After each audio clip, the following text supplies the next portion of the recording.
नमस्कार। आज एक बहुत ही गहरी यात्रा पर निकलते हैं, शून्य के रहस्य में। सोचिए, एक ऐसी जगह जहां विचार, समय और मैं होने का एहसास सब कुछ बस घुल जाता है। कभी सोचा है कि जब हम गहरी नींद में होते हैं तो क्या होता है, और वो मौत से अलग कैसे है? हमारी चेतना, हमारा कॉन्शियसनेस आखिर चला कहाँ जाता है? ये वो सवाल हैं जो हमें एक ऐसे रहस्य के दरवाजे पर ले आते हैं जिसे सदियों से खोजा जा रहा है। इन सारे सवालों के धागे पता है कहाँ जाकर मिलते हैं? शून्य की खोज में। ये कोई खाली जगह नहीं है, ये वो रहस्यमयी स्पेस है जो हमारे हर दो विचारों के बीच में मौजूद है, जहाँ से कहते हैं कि पूरी सृष्टि पैदा हुई और जहाँ परम सत्य का अनुभव होता है। सदियों से योगी एक बड़ी कमाल की बात कहते आए हैं, मन ही बंधन है और मन ही मुक्ति। कितना अजीब है ना? यही मन है जो हमें उलझाता है, हमें बांधता है, और यही वो चाबी भी है जो हमें आजाद कर सकती है। तो फिर सवाल ये उठता है कि अगर मन ही सब कुछ है तो इस पहेली को सुलझाएं कैसे? देखिए, इसका रास्ता मन से लड़ने का तो बिल्कुल नहीं है। इसका रास्ता है मन की एनर्जी को समझने का और उसे बस एक सही दिशा देने का। मन को जबरदस्ती शांत करने की कोशिश करना जानते कैसा है? ये वैसा ही है जैसे आप समंदर की लहरों को अपने हाथों से रोकने की कोशिश कर रहे हो। जितना जोर लगाएंगे हलचल उतनी ही बढ़ेगी। लेकिन अगर मन को एक दिशा दे दी जाए, उसकी सारी ऊर्जा को एक जगह फोकस कर दिया जाए, तो ये लहरें अपने आप शांत होने लगती हैं। और वो एक बिंदु क्या है? उसी को कहते हैं शून्य बिंदु। योगियों का मानना है कि हमारे मन के केंद्र में, जिसे त्रिकुटी या नाद बिंदु भी कहा जाता है, ऐसी एक जगह है जहां से सारे विचार पैदा होते हैं और जहां वो वापस जाकर खत्म भी हो सकते हैं। अच्छा, तो इस शून्य बिंदु तक पहुंचते कैसे हैं? सुनने में ये बहुत रहस्यमयी और मुश्किल लग सकता है, लेकिन सच तो ये है कि इस ओर जाने के जो कदम हैं वो बहुत ही साफ और आसान है। ये सफर शुरू होता है 3 बहुत ही सिंपल स्टेप्स से। सबसे पहले अपनी जो दृष्टि बाहर की ओर बिखरी हुई है उसे समेटकर अंदर लाना है। बस आराम से आंखें बंद कीजिए और अपना पूरा ध्यान दोनों भौहों के बीच ले आइए। फिर अपनी सांसों पर ध्यान दीजिए, उन्हें बस धीमा और गहरा होने दीजिए, कोई जबरदस्ती नहीं। और जब शरीर और सांसें शांत हो जाएं, तो बस एक दर्शक बन जाइए। अंदर अगर कोई हल्की सी रोशनी या कोई धीमी सी आवाज महसूस हो तो उसे बस होने दीजिए, बिना कुछ सोचे।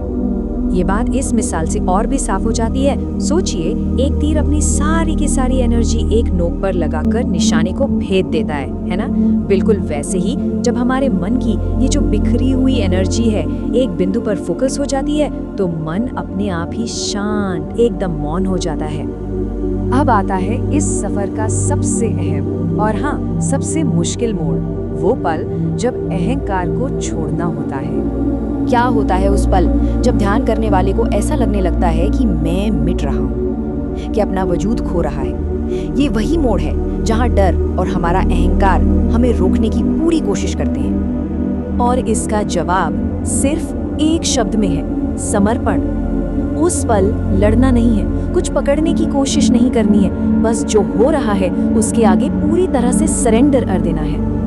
और जैसे ही ये समर्पण होता है, जैसे ही वो दरवाजा पार होता है, तब जो अनुभव होता है वो है शुद्ध अस्तित्व का, अपने होने का, बिना किसी नाम, बिना किसी पहचान के। योग की भाषा में इस अवस्था का एक खास नाम है तुरी। ये चेतना की चौथी अवस्था है, मतलब ये जागने, सपने देखने और गहरी नींद, इन तीनों से भी परे है। कमाल की बात यह है कि इस अवस्था में शून्य के भीतर होते हुए भी चेतना पूरी तरह से जगी हुई होती है।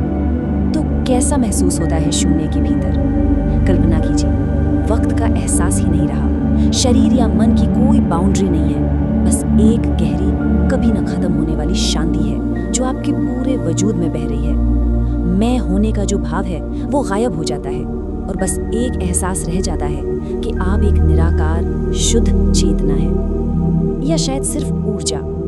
लेकिन ये जो अनुभव है ना, ये सिर्फ ध्यान के कुछ पलों तक सीमित नहीं रहता। इसका हमारी रोज की जिंदगी पर भी बहुत गहरा और लंबा असर पड़ता है। जो सबसे बड़ा फर्क आता है वो है हमारी मेंटल स्टेट में। जहाँ पहले मन में हर वक्त एक शोर, एक कोलाहल मचा रहता था, वहीं अब एक गहरी अंदरूनी शांति और ठहराव आ जाता है। और ये बदलाव ना हमारी रोज की जिंदगी में दिखने लगता है। मन पहले से कहीं ज्यादा साफ और फोकस्ड हो जाता है। नेगेटिव विचार आते तो हैं, पर उनका असर कम हो जाता है। अंदर से एक हल्कापन और आज़ादी महसूस होती है, जिससे जीने की एनर्जी, लाइफ फोर्स अपने आप बढ़ जाती है और दुनिया को देखने का नजरिया ही पॉजिटिव हो जाता है। तो आखिर में ये पूरी यात्रा हमें एक बहुत ही गहरे सवाल पर लाकर छोड़ देती है। कहीं ऐसा तो नहीं कि ये शून्य, जिसे हम खालीपन समझ रहे हैं, असल में संपूर्णता हो? एक ऐसी अवस्था जहाँ कुछ भी नहीं है और फिर भी सब कुछ उसी में समाया हुआ है।